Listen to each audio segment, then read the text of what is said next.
we go, off the rails. Don't you know it's time to raise our sails? It's freedom like you never knew. Don't need bags or a pass. Say the word, I'll be there in a flash. You could say my hat is off to you. It's time to jump up in the air. Jump up, don't be scared. Jump up and your cares will soar away. And if those dark clouds start to swirl, don't fear, don't shed a tear, 'cause I'll be your one-up girl. So starting off with my least favorite we have is Injustice 2. Now growing up, DC, I was always a DC guy, and I was super excited to get my hands on this game. But ultimately, it disappoints me. Not a bad game, just disappointing. And a lot of that has to do with the combat in this game. I feel like the combat in this game is very stiff and not fun. It doesn't feel fluid. Whenever you try to control a character, it feels like there's not that superhero action they're trying to do. It feels very odd, and it gets stale after a while. Yeah, it's fun for a few matches, but then it dies down. Another issue with me in this game is the roster. I like some of the new additions like Gorilla Grodd and Blue Beetle were very cool additions. I mean, some of the DLC like TMT is awesome, and so is the Atom, but I feel like we have too many Batman characters, and there's just a lot of things left out. I feel like this game could have been like the Super Smash Bros. Melee of the Injustice series. The first one was a fun game, and this game could have really knocked it out of the park, but instead it's just a subpar sequel. Next up here, we have a downloadable game, and that is Fortnite.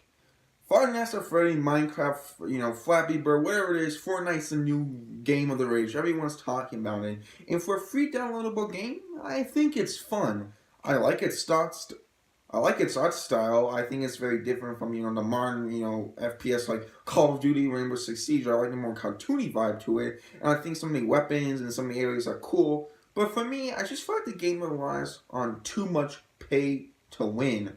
I feel like the people who have the skins have a higher advantage, and I get that's a point, but I feel like the advantage is too much.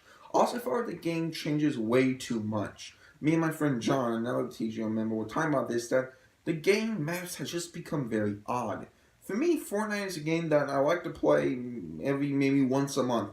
Play for a while, have a lot of fun, but don't visit again. And yes, for a free game, I think it's nice, but I think it just needs that playability to have it be higher on this list. Marvel vs. Capcom Infinite is a really fun game. It's full of exciting action, bright colors, it's really easy to pick up and play. If you're having a friend over, hey, do you want to play some MVC Infinite? Sure.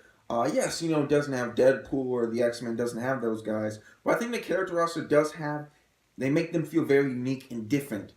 So you might be saying, hey, the gameplay's good, it's a visually great game, why is it so low? Well, that has to do with the story mode. I just feel like the story mode is really lacking. The animation is very weird. It kind of looks like a PS1 and PS2 game. I was kind of shocked at how bad it looks. There's just not a lot of substance in this story. It just feels like there could have been a lot of cool options, and it's just none. And that's the thing with the whole game. There's not a lot to do in it. Yeah, you can play, friends, and it's fun to do for a while, but it's just really kind of gets boring quick. Now, but why is this above Injustice 2? Because I feel like the character roster is a lot more unique in this game, that it's a lot more easy to pick up and play, and you can still master it and be really fun. But I just feel like a lot was left out of this game, which is really disappointing. I hope, the next Marvel's Capcom Infinite installment's really good, because I feel like this series has a ton of potential. Next up here is Madden 18. Now everybody's saying, whoa, this is kind of on the list. I play this game a lot. Yes, I do, and I love the franchise mode. I think, taking control of your own football team is really cool, because I love football. I do, it's really great. But my issue is the other modes. I find Ultimate Team very confusing. The menu is very difficult to see. The whole layout's very confusing. And I just didn't have that fun experience. I think that's super pay to win, even more than Fortnite. Another of my issues is the story mode. Yeah, they're like, oh, Dan Marino's in it. He's a great quarterback. That's cool and all. But I just feel like this game, there's not a lot to do. And franchise mode has a lot of work. I think it would have been really cool to create your own football team. That's awesome. They don't have that feature. Maybe have a coaching tree, an offensive coordinator or a defensive coordinator. They just really don't have that. And I feel like sometimes the gameplay controls get a bit stiff. Yeah, it's a game that I like to play the franchise mode, but in a game where I only play one mode and not the others, that's a sign of a game that still needs a lot of improvement. Now we get to the point where all the games I mentioned are fun. They're good games, but now the games on the list are really amazing games. I think that they're really good here. We're kind of at the halfway point, and it was very difficult to choose. So, let's go with the second half of the list. Now, I'm going to exclude the Uncharted trilogy here from this list because I haven't played enough of it. What I have played, I really like, but I don't feel I can rank it with the others. I think it's a really good game from what I've played. That being said, let's continue with the list. Well, another trilogy can still make it, the Crash Bandicoot Insane Trilogy. One thing I love is how this game brings back the classic difficulty. With the new analog stick, you might think it'll be easier to control than the D-pad, but it's not, and I like how they still have that difficulty. My only issue, and why it's number 1 or 2, is that I think they could have added something in this game when they remade the trilogy instead of just, updating the games graphically. Maybe another mode, maybe if you have Spyro, or maybe any other characters. I don't know. I love the games. I love playing them, but I just, for example, the first game I think is really lackluster. I think it's still a good game, but maybe if they added some new levels in that, just something to spice it up. So, add something new. But besides that, I'm glad that they brought back the classic Bandicoot. Turn to Arkham Asylum. I really like the idea of this game. The Joker takes over Arkham Asylum, and you're trapped in it.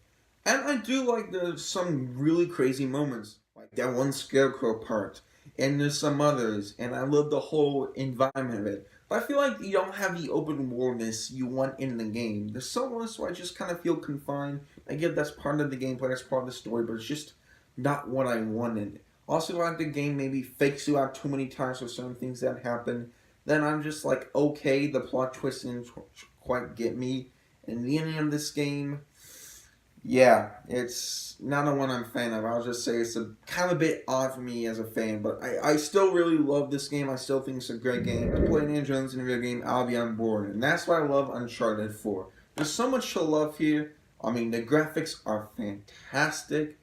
The gameplay is so enticing. Like the story gets me emotional, and the gameplay is enticing. There's not that many games that can do that.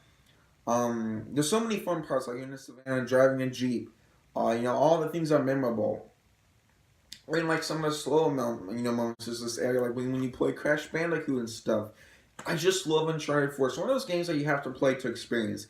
I wish I could include the trilogy here. I just haven't played enough of it. It would be on this list. But yeah, Uncharted 4 is definitely my second favorite game. What can top my line? Favorite PS4 game is Batman Return to Arkham City. There's so much to love about the game. I love the story of idea of Arkham having its own city.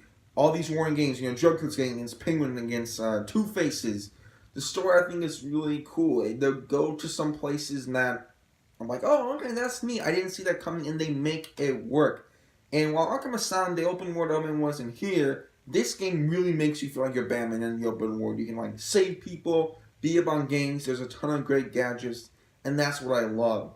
I think the areas, there's just a fantastic job. Especially the museum is great, and there's so much to love. And I think the ending of this game is perfect.